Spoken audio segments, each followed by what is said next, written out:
समजा तुमच्याकडे एक बुलेट आहे. बुलेट बोलायचं कारण पण वेगळं आहे त्याचं, ते नंतर तुम्हाला पुढे व्हिडिओमध्ये समजेलच.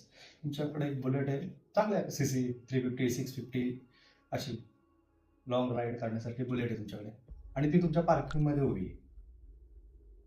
तिची तुम्ही रोज केअर करताय म्हणजे कधी ऊन लागत असेल तर तिला सावलीत ठेवताय, किंवा पाऊस आला तर कागद टाकताय वगैरे, मधून अधून पुसताय, वॉश करताय, अशी त्याची परफेक्ट तुम्ही त्याची केअर करताय. मग आधी वर्ष 2 वर्ष तुम्ही त्याची केअर करता, मस्तपैकी केअर वगैरे करताय, वरचे वर तिला धुताय पुसताय, चालू आहे तुमचं.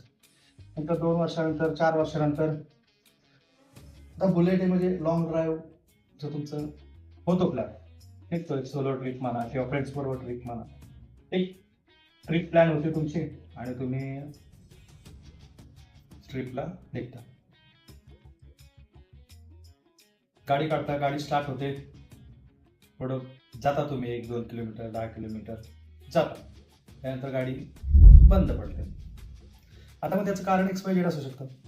आता एवढे दिवस गाडी, एवढे वर्ष गाडी उभी आहे, त्याच्यामुळं तिचं इंजिन लॉक झालेलं असेल, ते नाही तर टायरमधली हवा जर कमी झाली असेल, किंवा पंक्चर झालं असेल, किंवा आतल्या वायरिंग खराब झाले असतील, अशा उभे राहिल्यावर काही होऊ शकतं. कारण तुम्ही बाहेरून तिला धुली पुसली, आतमध्ये काय झालं थोडी तुम्हाला माहिती. जेव्हा तुम्ही चालवणार तेव्हा मग समजणार गाडी चालणारच नाही, किंवा बरोबर चालणार नाही, किंवा बंदच पडणार. या सिच्युएशनला मग आपण त्या रॉयल एनफिल्ड कंपनीला दोष द्यायचा का, त्या बुलेट बाईकला दोष द्यायचा? कारण का भरपूर अशा करोडो बाईक ज्या रोडवर चालू आहेत, तुमचीच बाईक का बंद पडली?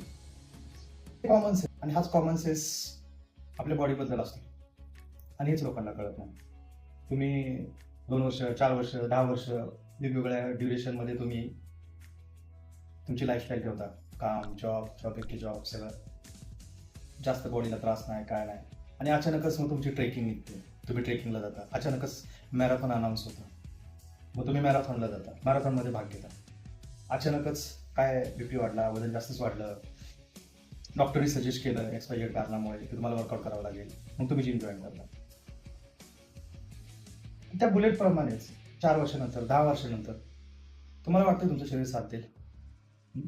जसं त्या बुलेटच्या रॉयल एनफिल्डची काही चुकी नाही, त्या कंपनीची काही चुकी नाही, तशी तुम्हाला शरीर दिले, त्या देवाची पण काही चुकी नाही. विचार करा, आणि आवडलं तर लाईक करा आणि शेअर करा. थँक्यू.